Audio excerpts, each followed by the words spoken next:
Welcome to Prabhu maths educational update நம்ம சேனலில் கண்டினியூஸாக ஃபாலோ பண்ணி உங்களுக்கு தேவையான நிறைய அப்டேட் ஆன் டைமில் கொடுத்துட்டே இருக்கோம்.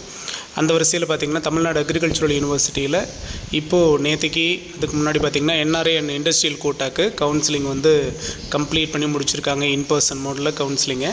ஸோ அவங்க போய் அட்டன் பண்ண என்ஆர்ஐ அண்ட் இண்டஸ்ட்ரியல் கோட்டாக்கு யாரெல்லாம் கவுன்சிலிங் போய் அட்டன் பண்ணாங்களோ ஸோ அங்கே போய் அட்டன் பண்ணவங்க டீனை வந்து அட்மிஷன்ஸ் டீனை வந்து கேட்டப்போ அவங்க சொன்ன டீட்டெயில் என்ன அப்படின்னா, சார் ஜனவரி 9 நாங்கள் காலேஜ் ஓப்பன் பண்ண பிளான் பண்ணியிருக்கிறோம். இந்த வருஷம் யூஜி அட்மிஷனுக்கு ஜனவரி 9 போல் உங்களுக்கு காலேஜ் ஓப்பன் ஆகும். பட் அஃபிஷியல் இன்ஃபர்மேஷனுங்கிறது உங்களுக்கு நாங்கள் வெப்சைட்டில் கொடுப்போம் அப்படின்னு சொல்லியிருக்கிறாங்க. இதுக்கிடையில் பார்த்திங்கன்னா இப்போது மார்னிங் இந்த பேப்பர் கட்டிங் வந்து இப்போது நம்ம ஸ்டூடெண்ட்ஸ் எல்லாருமே நிறைய பேர் வந்து நம்ம இதுலேயும் அனுப்பியிருக்கீங்க, வாட்ஸ்அப் குரூப்லேயும். சார் இதை வச்சு ஒரு வீடியோ கொடுங்க சார், ஏன்னா இப்போது இது அஃபிஷியல் இன்ஃபர்மேஷன் தானே சார், பேப்பர் நியூஸ்லேயே கொடுக்குறாங்க அப்படின்னு சொல்லியிருந்தாங்க. ஸோ இதில் என்ன சொல்லியிருக்காங்க பாருங்கள். கோவை தமிழ்நாடு வேளாண்மை பல்கலைக்கழகத்தில் நடப்பு கல்வியாண்டில் 6980 இடங்கள் நிரப்பப்பட உள்ளன. இதற்கு ஆன்லைன் மூலமாக 39,489 விண்ணப்பங்கள் பெறப்பட்டன. கலந்தாய்வு மூலம் 3530 இடங்கள் நிரப்பப்பட்டுள்ளது. அதாவது ஃபஸ்ட் ரவுண்ட் அவங்க சொல்கிறாங்க.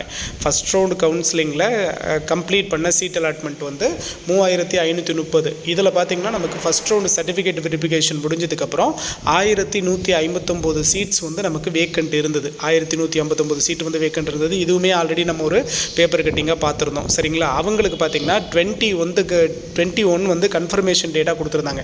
அதாவது நிறைய பேர் வந்து போனோஃபைடு வச்சு சர்டிஃபிகேட் வெரிஃபிகேஷன் அட்டன் பண்ணாங்க. ஸோ உங்களோட ஒரிஜினல்ஸ் எல்லாம் நீங்கள் கொண்டு வந்து கொடுக்குறதுக்கு டிசம்பர் 21 லாஸ்ட் டேட்டாக எடுத்துக்கோங்க. நீங்கள் கொண்டு வந்து கொடுத்தா தான் உங்களோட சீட்டை வந்து நாங்கள் கன்ஃபார்ம் பண்ணுவோம்னு சொல்லியிருந்தாங்க. அதுக்குள்ளே யாரெல்லாம் போனோஃபைடை சப்மிட் பண்ணுறாங்களோ அவங்களோட சீட்டெலாம் கன்ஃபர்மேஷனாக கொடுத்துட்டு ரிமைனிங் சீட்ஸ் எல்லாம் வேக்கண்டாக எடுத்துகிட்டு ஸோ நிறைய ஸ்டூடெண்ட்ஸ் வந்து தேவைப்படுறாங்க இந்த வேகன்சியை ஃபில் பண்ணுறதுக்கு. அப்படிங்கிறப்போ செகண்ட் ரவுண்ட் கவுன்சிலிங்கை நாம் கண்டக்ட் பண்ணிடலான்னு TNAU பிளான் பண்ணி தான் செகண்ட் ரவுண்ட் கவுன்சிலிங் யார் BC, MBC, DNC and SCA ஸ்டூடெண்ட்ஸ்க்கு மட்டும் கண்டக்ட் பண்ணுறாங்க. சரிங்களா? ரிமைனிங் பார்த்திங்கன்னா ஸ்லைடிங் 1ஓட ரிசல்ட் வெளியில் வருது. ஸ்லைடிங் 1ஓட ரிசல்ட் வெளியில் வர்ற அன்னைக்கு நமக்கு பார்த்திங்கன்னா நியூவாக சீட் அலாட்மெண்ட்டும் கொடுத்துட்டாங்க.